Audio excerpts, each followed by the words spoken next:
We just recently resurfaced our vintage sink using the Ekopel 2 epoxy, and I just wanted to share our experience with you and the results. So we first cleaned up our sink as the manufacturer suggested with actual toilet bowl cleaner without bleach. So we removed the faucet and the drain and then set it up on blocks and then made sure that the sink was completely level before applying the product. We also made sure that we had a heavy-duty tarp taped off underneath the sink, and then we put a bucket underneath the drain to catch any of the product that was going to drip off. The kit comes with the hardener, which is part B, the actual epoxy, which is part A, and then a comb and a spreader. And you'll use the comb actually to create your own trowel. There is absolutely zero VOCs with this, so I didn't have to wear a mask. And so they show you on their video how to create your own trowel using the plastic comb and painter's tape.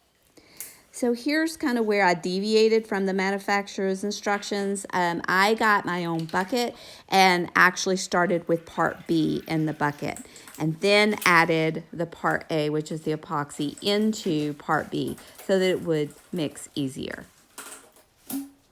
The manufacturer actually just adds the part B straight into their part A using their own bucket and stirs it very well using a paint stick.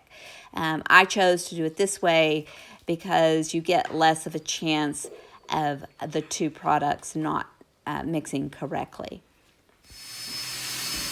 They also highly discourage using a paddle on a drill to do the stirring, and it is just so important to get the product completely combined. And so I took a chance here and I did use the paddle, but I also made sure that I scraped the sides of the bucket to make sure that all of the product was completely combined. The product only has a working time of 1 hour once you combine the two parts together, although I found that really I probably wouldn't want to work with it more than 35 minutes. I did use a Dixie cup as the manufacturer suggested, and again, this just helps eliminate that issue of getting a product that part A and part B is not properly mixed. I'm using the pour over method that they show in their YouTube video. My video is been sped up to twice as fast as it actually took me to do this.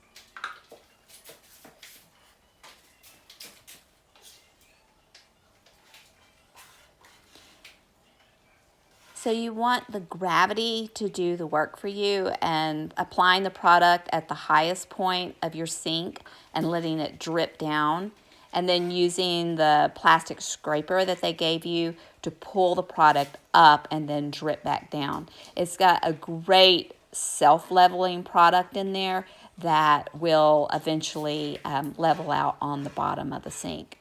And so anytime you see there is a spot, you could use a flashlight, look over to the side, and if there's a spot that seems to be thinner, just pull up some more product and let it drip back down.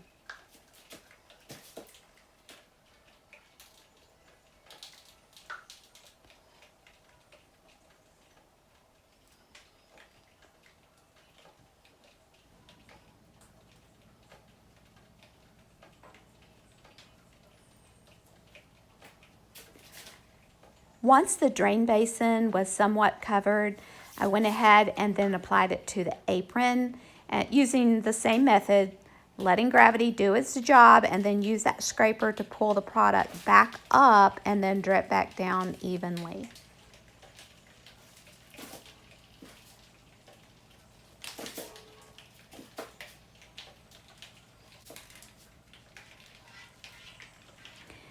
You won't use all of the product on a vintage sink this size. Once you mix that up, it's made to cover a standard bathtub, so don't feel like you need to use all of the product. Most of it will drip back out through that drain. The only thing I used the comb trowel on was actually the drain board and the bottom of the sink to get an even layer and not such a thick layer on both the drain basin and the sink. The only issues that I actually had with the product was the fact that I lost the ridges in my drain basin. Probably because of the self-leveling properties of the epoxy and the fact that my ridges had been so worn down anyway.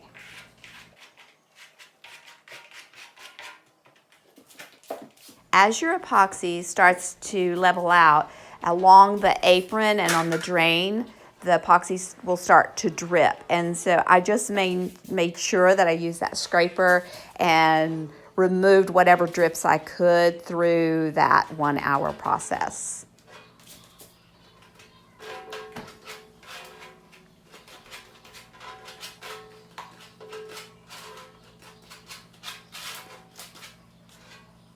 Once you get the epoxy covered on your sink or tub, they suggest you can just use a hot hair dryer. I happen to have a heat gun, so I use that. What that heat does is it allows that epoxy to level out anywhere that it might kind of bunch up, and also to remove any bubbles. Here it is about 40 minutes into the process, still just removing the drips along that apron and also on the drain itself. It takes about an hour to set and about 24 hours to completely set. I couldn't have been more happy with the outcome. It is just so smooth and glass-like, and it's just hard as a rock. I'm in love with it. Like I said, the only thing is I did lose my ripples in my drain basin. We actually waited a couple of weeks before we installed it. Now, if you like this video, give me a thumbs up. Follow me on my channel for more cool tips. Thanks for joining in.